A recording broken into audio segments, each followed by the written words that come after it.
Oh, good morning, comic book fans. Welcome back to Comics in 5 Minutes. I'm your irrelevant host, Shotty, and I was glancing down there for a second. So I was trying to see if I can find one page of artwork in this book, which is beautiful, but will not have nudity in it. Because we're reviewing Bolero today, which is on my list of things I wanted to read because I quite like high concept sci-fi story. I'm a big fan of Ian M. Banks and the Culture series and a few other things along those lines. They grab me. I like it because not only are they really cool high concept sci-fi stuff, they also are very, very human stories.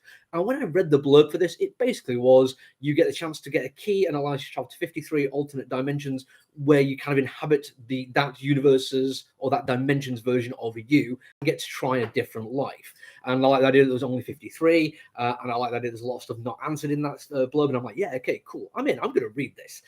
And then I opened up the comic book and flicking through, and there's an awful lot of sex happening in there. And I'm like, okay, I'm not a prude. I'm absolutely going to check this out. And it looks beautiful. And here's my problem of like trying to find stuff I can show you, because this page here, absolutely brilliant. I love the color palette they use. I love the really kind of eldritch horror-esque of this cat, which ends up covered in blood, but then it's just a nice Christmas scene. Yes, can't really show you the opposite page, boobs. Now, this is not me criticizing. As I say, I think every single thing in here that happens is done for a purpose, and it works brilliantly, and it looks beautiful. The coloring occasionally, I think, could verge onto being slightly softer than I like. I think it's that whole it's computer coloring, and I much prefer a naturalistic thing. That's my own personal choice. But what they do with the computer coloring is allow like really nice gradients of color, which don't look too shiny and don't look overly computer done. It's genuinely cool body of work artistically wise. But story is, I think, a little bit more important in this one, although they do both complementaries. I don't want to make it across like I'm disparaging the artwork in any way, shape, or form. But the story is why I fell in love with it. Because for a start, yes, high concept sci-fi, brilliant. But then within like a few pages, we realize it's actually a love story. And it's a fantastic inclusive love story involving, I imagine, pansexualism and trans romance. And it's also deeply flawed and goes wrong and deals with depression and anxiety and addiction and familial expectations. And it works because, excuse me, there has been a change in my lifetime of how minorities are represented. When I was a young man, it was all about them being the butt of jokes. If you're old enough, you'll remember that pretty much any time there was, well, you don't even have to be that old for this one, but a man in a dress, that was the funny thing that happened. If there was a person of color, specifically Middle or Far East, they were considered to be less intelligent, and that was the butt of the joke. Then a page was turned, and we realized that we can't do that because that's mean, that's racist, and racism is wrong. And it changed to pretty much every person of color or minority was seen as an exemplar for them.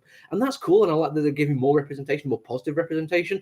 But an awful lot of these minorities have been saying for a while now that basically gives an unfair expectation and basically means you're putting out an unrealistic thing, and that is still kind of racist, misogynistic, transphobic, etc. So show flawed characters who exist within these minorities, but their existence isn't controlled by them being a minority. Great example of what at the moment is Harlem on Prime. Go and watch it. It's absolutely fantastic. This is the same kind of thing. It allows these characters room to be imperfect, not to be like bad guys or villains, but to occasionally be selfish, to make decisions that aren't based on the greater good, but based on small term or small scale things that make them happy. And sometimes that is a terrible thing to do because people's happiness comes at a cost sometimes.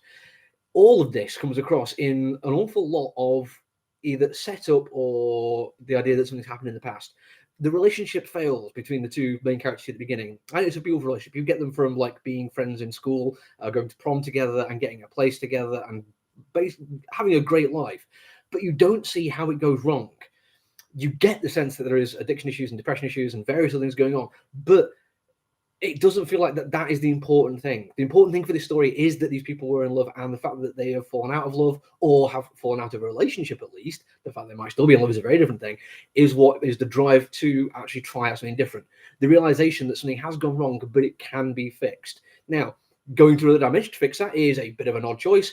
Sometimes people will say, how about you talk to this person, try and make amends? But we're dealing with high concept sci-fi here, and I'm fairly sure it's going to be an allegory for what actually would be a real world solution. But that's fine. I'm totally cool with allegory. I like it when science fiction, or any genre fiction, in fact, uses their high concept ideas to tell stories about what's happening in the real world. I think it's going to be fantastic. I love the representation. I love the artwork. I love the stories. I love how the characters are done from the ground up in terms of design and how they are written.